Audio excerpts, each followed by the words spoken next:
Okay, so we are from the new federal state of China, and we're CCP enemy #1. I'm sure you have met with him and Reina, and you're very familiar with this.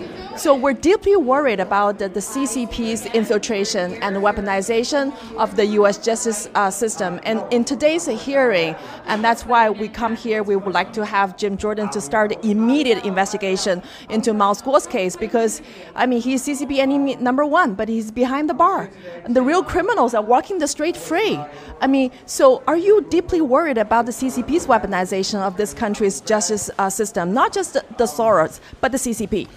Very concerned, because the CCP is more dangerous than George Soros. Because since the CCP has unlimited resources, they're just not one person who's a billionaire. They have an agenda, and that agenda is to destroy the United States of America. It's a public comment. They have made it very clear that we are in competition, that that their long-term goal by 2050 is to destroy the United States of America. How much more clear can you have from that? If that's not enough of a message, then I don't know what it is. And unfortunately, one way to destroy a country is by destroying it within its institution, by corrupting its government, by corrupting the officials that are controlling that organization, those countries. That's the first one. That's how you do it. It's basically a confusion tactic that has been always being used by China. Yeah, absolutely. By China, by CCP, not China, because the CCP does not represent China or the Chinese people. Yeah, you're right. I do agree with that. Yes, but unfortunately, that ideology continues to be imported from the past into the future, and now is being used for bad reasons. Yeah, absolutely. You know? I mean, you're sorry for the Chinese people. I mean, you guys are wonderful. Everybody loves you.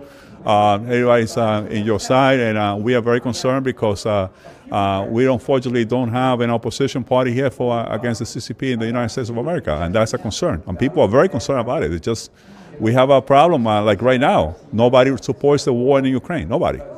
But the war goes on without us doing anything about it. There's nothing we can do. The CCP is behind Russia's invasion of Ukraine, and it's also behind the imminent threat on Taiwan. Yes. And now the CCP is in this country. It's in the DOJ, the FBI, the SEC.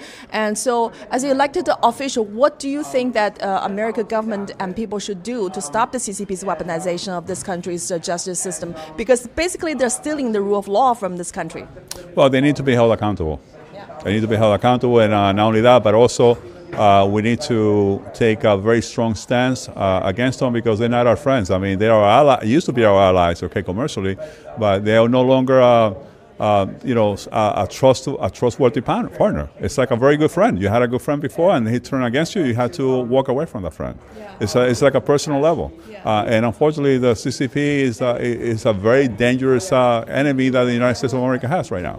You know, America has the biggest asset to fight the CCP, and that is Mr. MilesGuo. Yes. Currently, he's behind the bar. I know what's going on. And so, I mean, what can we do to free MilesGuo? I mean, we like to get more elected officials to write a letter to the judge, ask for the fair treatment of Mr. MilesGuo's bond request, because he has not been given a bond while the real criminals were let out and walking the street free. You need to find a very good legal counsel to take this case, and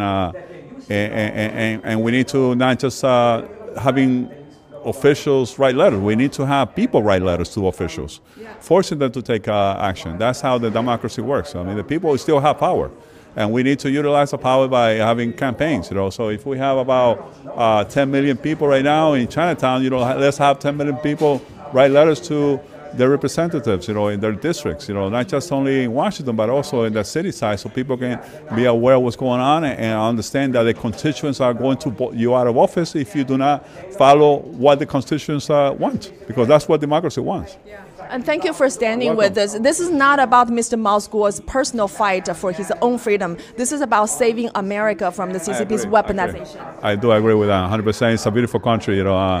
America is a beautiful country, and Chinese are basically a very important part of this country for many reasons. They contribute to so many parts of history. Without the Chinese, we would be a very different world right now. And that's unfortunately very sad, because you guys are amazing, seriously.